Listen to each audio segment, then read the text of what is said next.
नमस्ते प्यारे बच्चों, इतिहास भाग 3 के इस वीडियो में मैं आप सभी का स्वागत करती हूँ। पिछले वीडियो में हमने 1960 के दशक में क्या पढ़ा, 1970 के दशक में क्या पढ़ा या 1980 के दशक में क्या क्या हुआ, इस सब के बारे में हम लोगों ने विस्तृत रूप से जानकारी प्राप्त की। इस वीडियो में हम 1991 में क्या परिवर्तन हो रहा है इसके बारे में देखेंगे। वर्ष 1991 के बाद के परिवर्तन।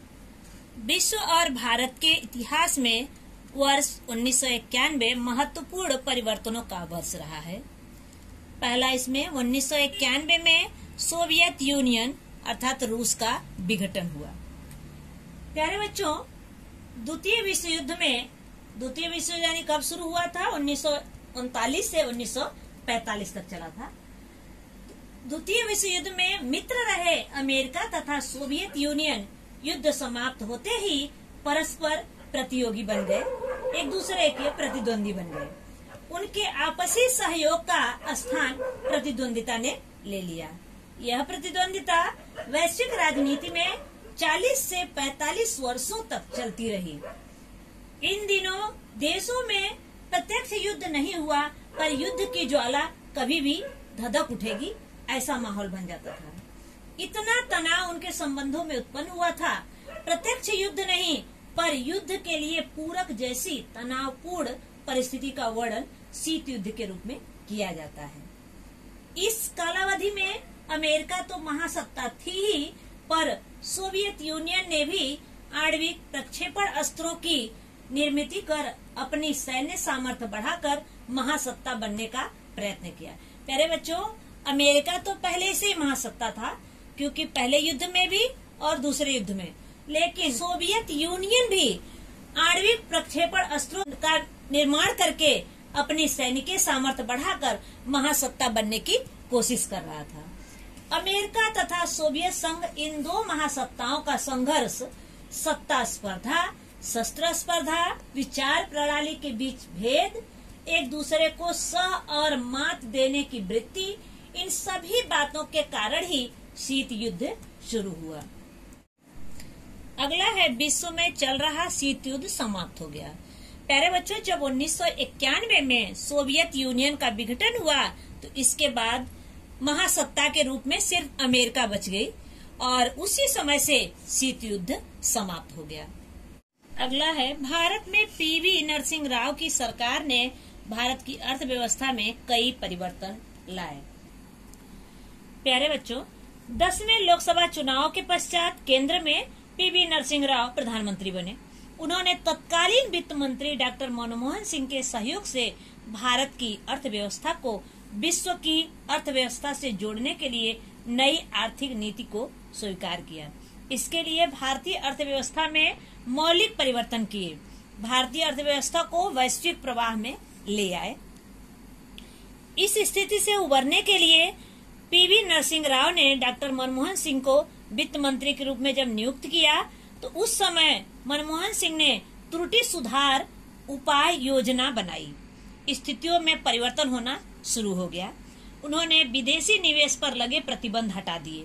पहले विदेशी निवेश, अगर विदेश के लोग यहाँ पे, विदेशी कंपनियां अगर यहाँ पे कुछ निवेश करना चाहती थी तो उनपे बहुत सारे प्रतिबंध लगे थे और इतने प्रतिबंध लगे थे कि उनको टैक्स इतने ज्यादा थे कि उनको बहुत कम फायदा होता था। इसलिए विदेशी कंपनियां कोई जल्दी निवेश नहीं करती थी। तो इन्होंने जो भी प्रतिबंध थे वो सारे प्रतिबंध को हटा दिए। उद्योग क्षेत्र में प्रचलित जो लाइसेंस सिस्टम था 18 उद्योगों तक सीमित रखी। सार्वजनिक उद्योग क्षेत्रों में लाभ घटता जा रहा था और श्रमिकों की कार्यक्षमता प्रभावित हो रही थी। इसे ध्यान में रखकर उन्होंने सार्वजनिक उद्योग क्षेत्र निजी उद्योग क्षेत्रों के लिए खोल दिए। शेयर बाजार पर नियंत्रण लाने के लिए वर्ष 1992 में security and exchange board of India का गठन किया। नेशनल स्टॉक एक्सचेंज का संगणकीकरण किया गया। मंदी के संकट को दूर करने को वरीयता दी गई। डॉक्टर मनमोहन सिंह के अपने प्रथम वित्त मंत्री पद के कार्यकाल में भारत के विदेशी निवेश में वृद्धि हुई।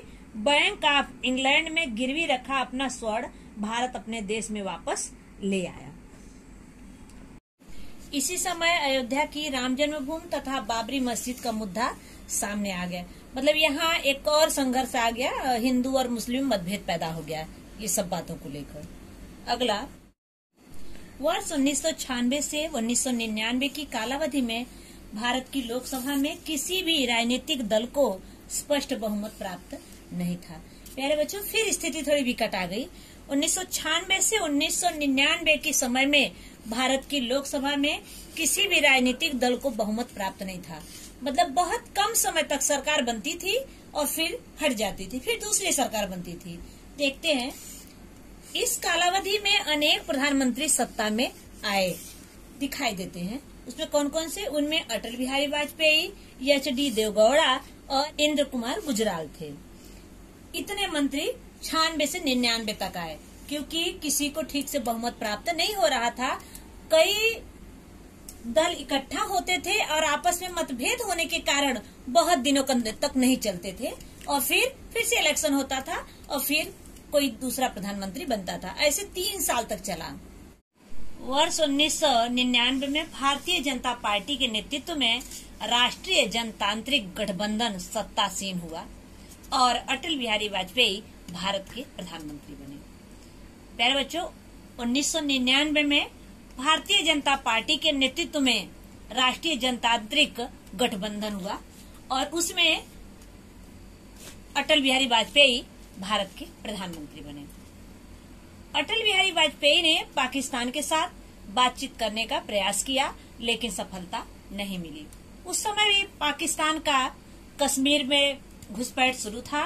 अटल बिहारी वाजपेयी ने पाकिस्तान के साथ बातचीत करने का प्रयास किया ताकि बातचीत करने से मामला शांत हो जाए, लेकिन उनको उसमें सफलता नहीं मिली। वर्ष 1998 में भारत ने और भी परमाणु परीक्षण कर स्वयं को परमाणु अस्त्रधारी राष्ट्र के रूप में घोषित किया। प्यारे बच्चों, वर्ष 1974 हम पढ़ चुके हैं कि पोखरण, राजस्थान की पोखरण में परमाणु परीक्षण, पहला परमाणु परीक्षण किया गया था। फलस्वरूप अमेरिका ने अंतरिक्ष अनुसंधान, दूर संदेश वहन विज्ञान और प्रक्षेपण अस्त्र विकास जैसे रक्षा विषयों से संबंधित तकनीकी विज्ञान भारत को देने से इनकार कर दिया। जब 1974 में राजस्थान के पोखरण में परमाणु परीक्षण किया गया था, तब अमेरिका नाराज होकर भारत को क्या क्या देने से इनकार कर दिया। अब देखिए यहाँ पे, अंतरिक्ष अनुसंधान, दूर संदेश वहन विज्ञान और प्रक्षेपण अस्त्र विकास जैसे रक्षा विषयों से संबंधित तकनीकी विज्ञान भारत को देने से इनकार कर दिया। अतः भारत ने अमेरिका पर निर्भर न रहते हुए अपने बल पर प्रक्षेपण अस्त्र विकास कार्यक्रम विकसित करने की नीति अपनाई। इसी से भारत प्रक्षेपण अस्त्र विकसित करने वाले अमेरिका, सोवियत संघ, फ्रांस, चीन और जर्मनी की पंक्ति में जा बैठा। प्यारे बच्चों, 11 मई 1998 को भारत ने अपनी परमाणु अस्त्र सज्जता सिद्ध करने के लिए पोखरण में दूसरा परमाणु परीक्षण किया। इसी दिन 3 परमाणु परीक्षण किए गए, उनमें एक हाइड्रोजन बम का था। प्यारे बच्चों, प्रधानमंत्री अटल बिहारी वाजपेयी ने वादा किया, आश्वस्त किया कि भारत प्रक्षेपण अस्त्रों का पहले प्रयोग नहीं करेगा, परंतु अमेरिका ने भारत पर तत्काल आर्थिक प्रतिबंध लगा दिए। वर्ष 1999 में कश्मीर के मुद्दे पर फिर एक बार भारत और पाकिस्तान के बीच में कारगिल में युद्ध हुआ। इस युद्ध में भी भारत ने पाकिस्तान पर विजय प्राप्त कर ली। प्यारे बच्चों, 1999 कश्मीर के मुद्दे पर लेकर फिर भारत और पाकिस्तान में मतभेद हुआ। उसमें हम लोग ऊपर देखे कि अटल बिहारी वाजपेयी ने पाकिस्तान के साथ बातचीत करने का प्रयास किया, लेकिन पाकिस्तान नहीं माने, अर्थात सफलता नहीं मिली और अंत में वह युद्ध में परिणति हो गया और भारत और पाकिस्तान का युद्ध हुआ, जिसमें फिर पाकिस्तान भारत से पराजित हुआ। प्यारे बच्चों, अगला है भारतीय अर्थव्यवस्था के उद्देश्य। तो भारतीय अर्थव्यवस्था के क्या उद्देश्य थे, क्या उद्देश्य को रख करके भारतीय अर्थव्यवस्था बनाई गई। भारतीय अर्थव्यवस्था के निम्नलिखित उद्देश्य हैं। कौन कौन सा? अर्थव्यवस्था का आधुनिकीकरण, आर्थिक आत्मनिर्भरता, सामाजिक न्याय, समाजवादी रचना। अब इसमें देखिए पहला है अर्थव्यवस्था का आधुनिकीकरण। प्यारे बच्चों, भारतीय अर्थव्यवस्था का पहला उद्देश्य था कि सबसे पहले अर्थव्यवस्था में आधुनिकता लाई जाए। जो चीज पहले देखिए, जैसे खेती से लेते हैं, पहले खेतों में हल चलाए जाते थे, किसान श्रम शक्ति करता था। उसके बाद अब देखिए आधुनिकीकरण आया तो ट्रैक्टर से जुताई शुरू हो गई। उसमें पहले कटाई होती थी, आप देखेंगे कटाई में कम से कम 25-30 मजदूर उसी काम को 3 दिन 4 दिन करते थे। एकदम सुबह 4 बजे उठ के जाते थे और 12 बजे 1 बजे तक वो कटाई करते थे। उसी कटाई को आज ट्रैक्टर की व्यवस्था हो गई है और उसमें जो है आप देखेंगे कि बहुत जल्दी कटाई, 1 दिन में या 1 घंटा में 2 घंटा में सारी कटाई हो जाती है। उसके बाद है अगला आर्थिक आत्मनिर्भरता। भारत आर्थिक रूप से आत्मनिर्भर नहीं था और देशों से भारत को मदद लेनी पड़ती थी। तो सबसे पहले उद्देश्य बनाया गया कि भारत आर्थिक रूप से आत्मनिर्भर बने। तो उसमें सबसे पहले खेती को महत्व दिया गया, खेती में अच्छे बीजों के लिए, उसके बाद उर्वरक के लिए कि किस तरह से रासायनिक उर्वरक में जैसे यूरिया है, डाई है, जिंक सल्फेट है, बहुत सारी ऐसी खाद की व्यवस्था की गई जिसके माध्यम से जो पहले अनाज पैदा होते थे तो गोबर की खाद से पैदा होते थे और बहुत कम मात्रा में अनाज पैदा होते थे, सब घर में ही खाने को पूरा नहीं पड़ते थे। आज उसी खेतों में 10 गुना अनाज पैदा होते हैं। लेकिन ये है कि तब जब गोबर के खादों का अनाज पैदा होते थे, अनाज जो है शुद्ध होते थे, उसमें केमिकल नहीं होता था। लेकिन आज के अनाजों में केमिकल हो गया है। अगला है सामाजिक न्याय। सामाजिक व्यवस्था देखिए, पहले विषमता थी समाज में, ऊंच नीच का भेदभाव था, स्त्री पुरुष का भेदभाव था। तो सबसे पहले लोगों को लगा कि समाज में न्याय व्यवस्था सही होनी चाहिए, सबको बराबर का अधिकार मिलना चाहिए, पढ़ने के लिए, लिखने के लिए, हर साथ में सबको चलना, कंधे से कंधा मिलाकर चलने के लिए। आपको अगर विकास करना है देश का, तो विकास करने के लिए सबसे पहले समाज में न्याय व्यवस्था, सबके साथ बराबर न्याय व्यवस्था होनी चाहिए। उसके बाद समाजवादी रचना। प्रकार से एक शरीर की रचना करने के लिए हाथ, पैर, मुंह सबका होना जरूरी है। अगर एक चीज उसमें एक अवयव ना हो तो शरीर की रचना बराबर नहीं होगी। ठीक उसी प्रकार समाज की रचना करने के लिए भी समाज के कई बिंदुओं का होना आवश्यक है। उसमें परिवार, समाज, संस्था, एजेंसी, बहुत सारी चीजें ऐसे मिलेंगी क्रमबद्ध तरीके से, तो समाज की रचना अच्छी होगी। उदाहरण के लिए मान लीजिए किसी घर का रचना करना, किसी भवन का निर्माण करना है। भवन के निर्माण के लिए ईंटा, बालू, सीमेंट, सभी चीजों का रहना आवश्यक। उसमें से अगर कोई एक चीज ना हो तो घर का निर्माण सही ढंग से नहीं हो सकता। ठीक वैसे ही समाज की रचना करना है तो क्रमबद्ध तरीके से सभी इकाइयों का होना आवश्यक है, तब जाके सही ढंग से समाज की रचना हो सकती है। अगला है भारतीय उदारीकरण की नीति के लाभ। उदारीकरण की नीति से क्या लाभ हुए, तो सबसे पहले एक बार फिर जान लो, पहले भी बता चुकी हूं मैं पहले पाठ में ही, उदारीकरण क्या है एक बार फिर जान लो। उदारीकरण ऐसे नियंत्रण में ढील देना या उन्हें हटा देना जिससे आर्थिक विकास को बढ़ावा मिले।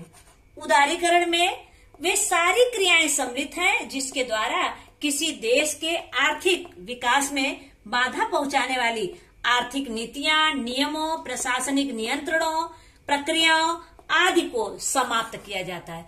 प्यारे बच्चों, इसको राजीव गांधी ने पहले ही रखा था अपने लोगों में, समितियों में या अपने लोगों में, इस बात को पहले ही रखा था कि उदारीकरण की नीति अपनाई जाए। लेकिन उसमें पक्ष विपक्ष के कई लोगों ने उनको यही बताया कि यदि ऐसा किया जाएगा तो विदेशी लोग हमारे देश में आकर वर्चस्व स्थापित कर ले या विदेशी लोगों का हमारे देश पे कब्जा हो जाएगा। इसलिए ये नीति को फिर लागू नहीं किया गया। लेकिन 1992 आकर के नरसिंह राव सरकार ने इस नीति को लागू कर दिया। इससे क्या क्या लाभ हुए? वर्ष 1991 में नरसिंह राव सरकार द्वारा स्वीकार की गई आर्थिक उदारीकरण की नीति से निम्नलिखित लाभ हुए। इस नीति के कारण आर्थिक सुधारों को गति मिली, क्योंकि देश की अर्थव्यवस्था बहुत ही बिगड़ चुकी थी। इसके पहले ऐसा था कि जो बाहर से तेल आ रहा था या डीजल, पेट्रोल जो भी आ रहा था, लेकिन अब भारत के सिर्फ 1 हफ्ता के लिए पैसे थे उनको देने के लिए और भारत पूरी तरह से कर्जे में चल रहा था। तो इस नीति के कारण आर्थिक सुधारों को गति मिली। जिसके परिणाम स्वरूप भारत की अर्थव्यवस्था धीरे धीरे समृद्ध होना शुरू हो गई, मजबूत होना शुरू हो गई। भारत में विदेश निवेश में वृद्धि हुई। अब जब ये सारी आर्थिक नीतियां, प्रशासनिक व्यवस्था सब में छूट दे दी गई, तो भारत में विदेशी लोगों का निवेश अधिक से अधिक मात्रा में होने लगा। औद्योगिक एवं वैज्ञानिक क्षेत्रों में प्रगति होने के कारण भारतीय अर्थव्यवस्था में सुधार हुआ। अब उद्योग धंधे बढ़ने लगे, विज्ञान के क्षेत्रों में भी प्रगति होने लगी, जैसे वैज्ञानिक क्षेत्रों में प्रगति होने लगी, तो इसके कारण जो है भारतीय अर्थव्यवस्था में भी सुधार होने लगा। सूचना एवं प्रौद्योगिकी क्षेत्र के उद्योगों ने रोजगार के नए अवसर पैदा किए। प्यारे बच्चों, जैसे जैसे कंपनियां बढ़ती गई, लोगों को रोजगार मिलते गए, लोगों की रोजी रोटी चलने लगी। अगला है विज्ञान एवं प्रौद्योगिकी। भारत ने आत्मनिर्भर बनने के लिए जो प्रयास किए, उनमें दो महत्वपूर्ण घटनाओं का समावेश किया जा सकता है। कौन सा दो घटनाएं हैं? पहला तो 1965 में हरित क्रांति भारत में प्रारंभ हुई। Doctor MS. स्वामीनाथन को हरित क्रांति का जनक कहते हैं। प्यारे बच्चों, खाद्यान्न की कमी पड़ गई भारत में, तो उस समय 1965 में हरित क्रांति की शुरुआत हुई भारत में, और उसकी शुरुआत किसने की थी? Doctor MS. स्वामीनाथन ने। उन्होंने नवीन वैज्ञानिक तकनीकी का उपयोग करके खाद्यान्न उत्पादन में वृद्धि की। किसने? Doctor MS. स्वामीनाथन ने। दूसरा कौन सा था? दो महत्वपूर्ण दूसरी घटनाएं कौन सी है? डॉक्टर वर्गीस कुरियन ने गुजरात में खेड़ा जिले के आनंद नामक स्थान पर दूध उत्पादन के क्षेत्र में सहकारिता आंदोलन चलाया। अब देखिए, ये गुजरात के खेड़ा, दूध की उस समय बहुत कमी पड़ गई थी। इतनी कमी पड़ गई थी कि पाव किलो दूध में 3 पाव पानी मिलाकर लोग बच्चों को पिलाना शुरू किए थे। तो इसलिए डॉक्टर वर्गीस कुरियन ने गुजरात के खेड़ा जिले के आनंद नामक स्थान पर दूध उत्पादन के क्षेत्र में सहकारिता आंदोलन चलाया। सहकारिता आंदोलन क्या होता है, जान लीजिए। सहकारिता आंदोलन का उद्देश्य कृषकों, ग्रामीण कारीगरों, भूमिहीन मजदूरों एवं समुदाय के कमजोर तथा पिछले वर्गों के कम आय वाले और बेरोजगार लोगों को रोजगार देना, साफ तथा उपयुक्त तकनीकी प्रदान कर अच्छा उत्पादन बनाना, ये होता है सहकारिता आंदोलन। जो भी कमजोर वर्ग होते हैं उनको सहयोग देना, बढ़ावा देना। सहकारिता आंदोलन के प्रयोग से भारत में दूध का उत्पादन बड़े पैमाने पर बढ़ गया। जब सहकारिता आंदोलन हुआ तो भारत में दूध का उत्पादन बड़ी मात्रा में होने लगा। इस आंदोलन को धवल क्रांति कहते हैं। डॉक्टर वर्गीस कुरियन को धवल क्रांति का प्रणेता कहा जाता है। प्यारे बच्चे, देखिए यहाँ पे सहकारिता आंदोलन में किसने धवल क्रांति प्रारंभ की? दूध उत्पादन के लिए डॉक्टर वर्गीस कुरियन ने।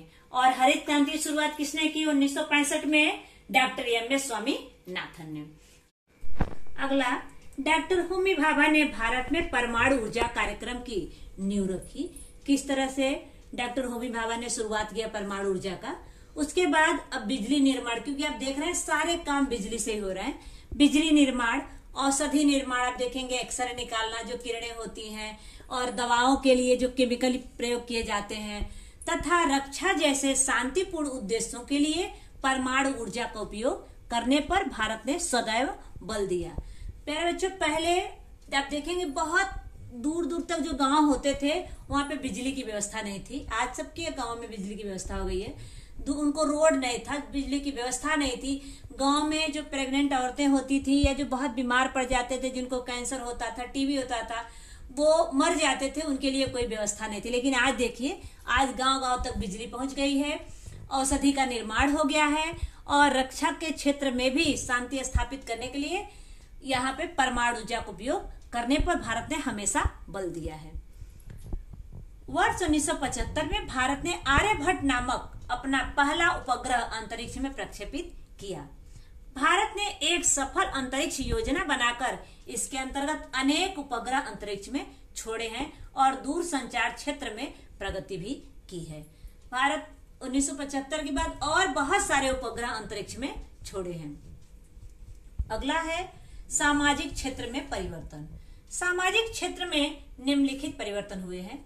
उनमें से कुछ परिवर्तन महिलाओं के सशक्तिकरण की समस्या से संबंधित है, तो कुछ उपेक्षित घटकों की उन्नति हेतु स्वीकार की गई नीतियों से संबंधित है। यानी जो कुछ महिलाओं को मजबूत करने के लिए है और कुछ जो दलित वर्ग थे उनके लिए कुछ नीतियां बनाई गई हैं। महिलाओं और बालकों के सर्वांगीण विकास के लिए मानव संसाधन विकास मंत्रालय के अंतर्गत महिला और बाल विकास विभाग का गठन किया गया। अब यहाँ पे महिलाओं और बालकों, यहाँ पे महिलाओं को आप देखेंगे कि पहले के समय में महिलाओं को, पहले मतलब बीच में जो समय आया, बीच का काल, मुगल काल के बाद का, महिलाओं को चूल्हा चौका तक सीमित रखा जाता था। उनको बाहर जाने का अधिकार नहीं था, उनको राजनीति में अधिकार नहीं था, उनको पढ़ने के लिए पढ़ने नहीं दिया जाता था। तो इसलिए महिलाओं का विकास पूरी तरह से हो सके, संपूर्ण विकास हो सके, बालकों का भी संपूर्ण विकास हो सके, चाहे वो शारीरिक हो, मानसिक हो, राजनीति के क्षेत्र में हो, हर क्षेत्र में उनका विकास हो सके, इसके लिए मानव संसाधन विकास मंत्रालय के अंतर्गत महिला और बाल विकास विभाग का गठन किया गया। आज मानव संसाधन विकास मंत्रालय को शिक्षा मंत्रालय का नाम दिया गया है और उसके मंत्री हैं डॉक्टर रमेश पोखरियाल निशंक। महिलाओं को सामाजिक न्याय का आश्वासन दिलाने के उद्देश्य से दहेज प्रतिबंधित कानून और समान वेतन कानून जैसे कानून भी पारित किए गए। अब महिलाओं को समाज में न्याय दिलाने के, कहा तो गया, ये मंत्रालय तो बनाया गया, लेकिन सही न्याय उनको नहीं मिल पा रहा था।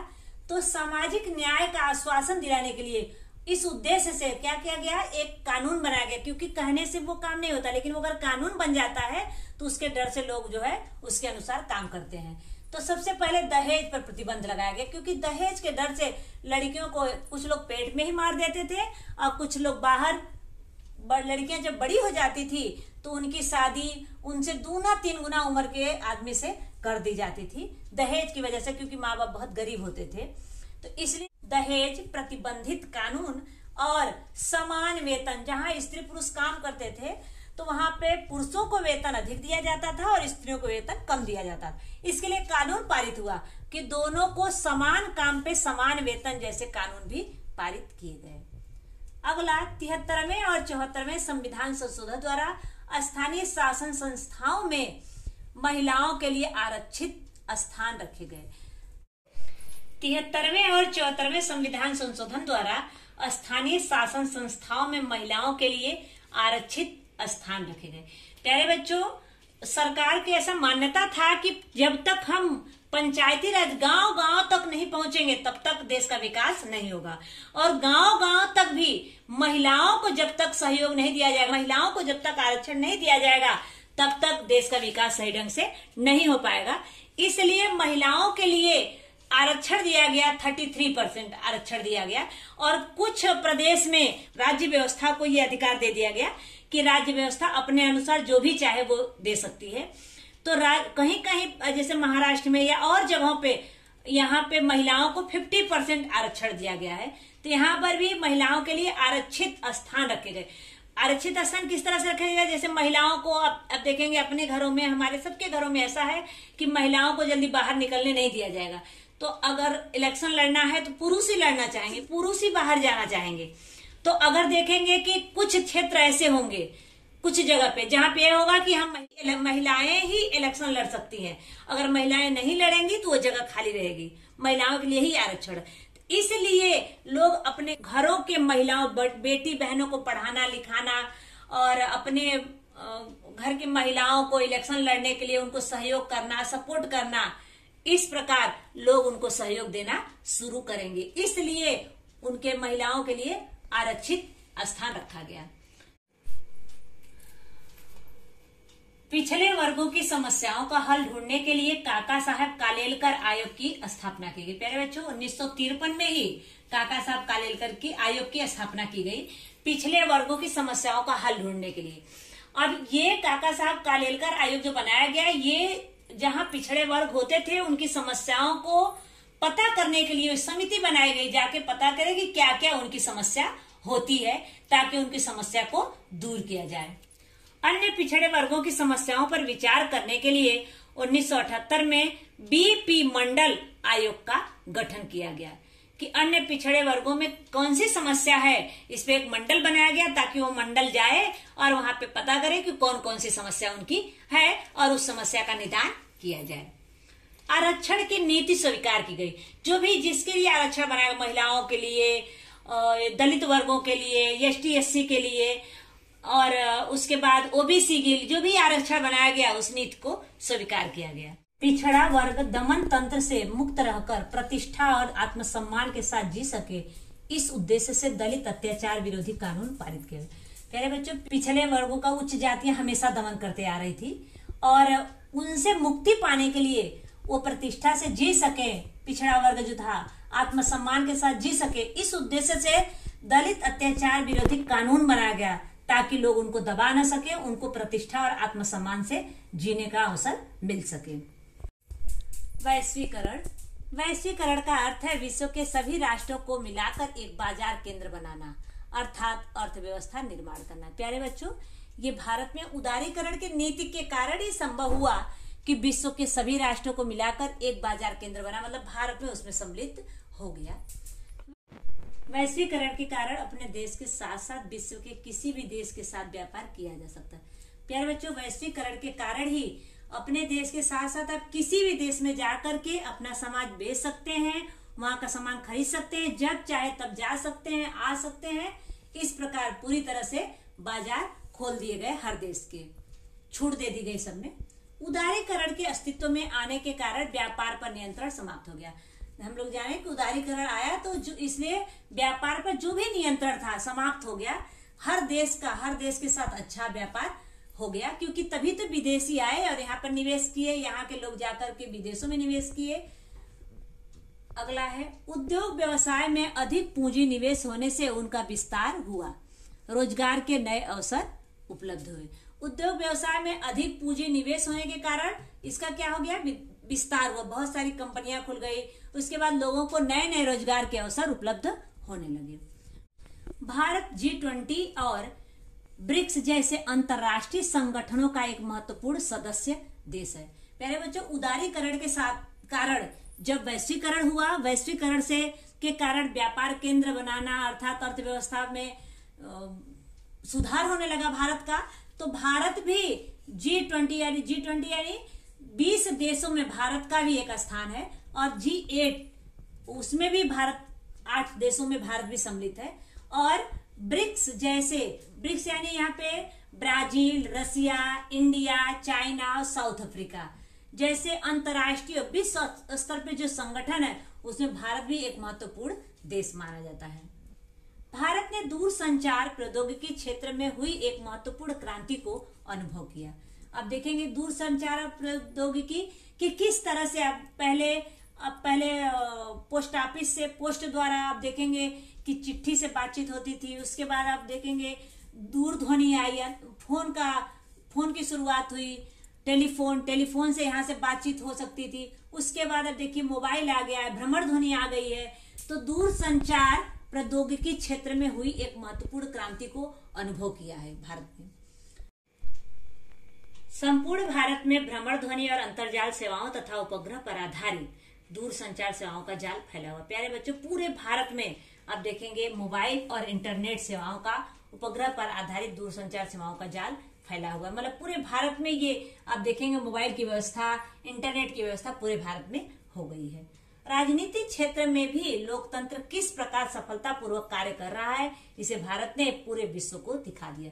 आप देखेंगे कि लोकतंत्र, डेमोक्रेसी भारत के साथ साथ और देशों में भी है, लेकिन आप देखेंगे अमेरिका और भारत में बहुत सफलतापूर्वक यह चलता है। डेमोक्रेसी अर्थात लोकतंत्र बहुत सफलतापूर्वक अपना काम कर रहा है। ये पाकिस्तान में भी है, लेकिन पाकिस्तान में इसको सफलता नहीं मिलती है, इस पे मिलिट्री हावी हो जाती है। लेकिन भारत ने इसको दिखा दिया कि किस तरह से लोकतंत्र को हम सफलतापूर्वक, लोकतंत्र में रहकर हम सफलतापूर्वक अपने काम को कर सकते हैं।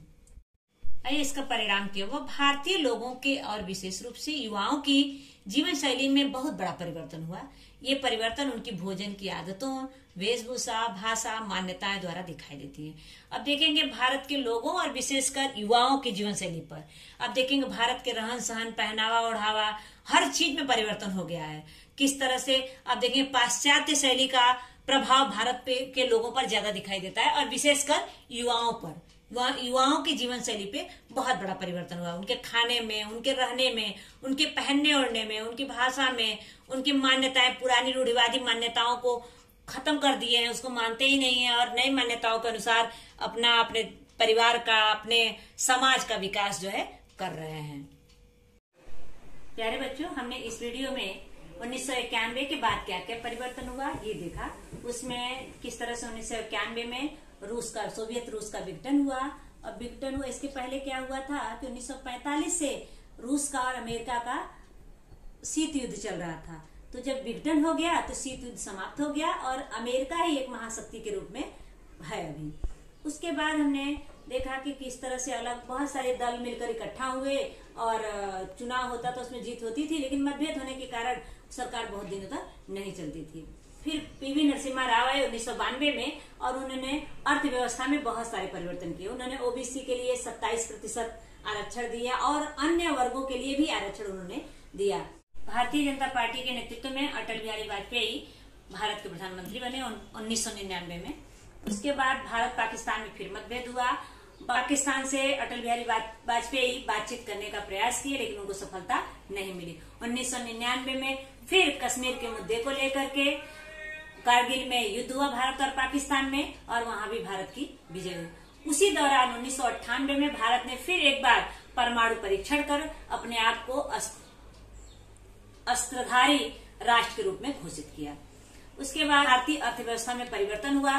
भारत में उदारीकरण की नीति अपनाई और इस प्रकार पूरा विश्व एक बाजार बन गया और सारे विश्व के लोग एक करके एक देश से दूसरे देश में जाकर के अपना व्यापार कर सकते थे। उन पर जितने प्रतिबंध थे सारे प्रतिबंध को हटा लिए गए। उसके बाद भारत में सामाजिक परिवर्तन हुआ। समाज में किस तरह से ऊंच नीच का भेदभाव था उसको दूर किया गया, उनके लिए आरक्षण किया गया। महिलाओं के लिए 33% आरक्षण, कहीं कहीं पे 50% आरक्षण दिया गया महिलाओं को। दलितों को आरक्षण दिया गया, ओबीसी को आरक्षण दिया गया। इस प्रकार धीरे धीरे समाज में परिवर्तन हुआ और जो दबे कुचले लोग थे वो भी उभर करके सामने आए। उसके बाद वैश्वीकरण हुआ। विश्व के सभी राष्ट्रों को मिलाकर एक बाजार केंद्र स्थापित हुआ और भारत G20, G8 और ब्रिक्स में एक सदस्य देश के रूप में जाना जाता है। इस प्रकार हम लोगों ने भारत 1960 के बाद की घटनाओं के बारे में विस्तृत रूप से जानकारी प्राप्त की।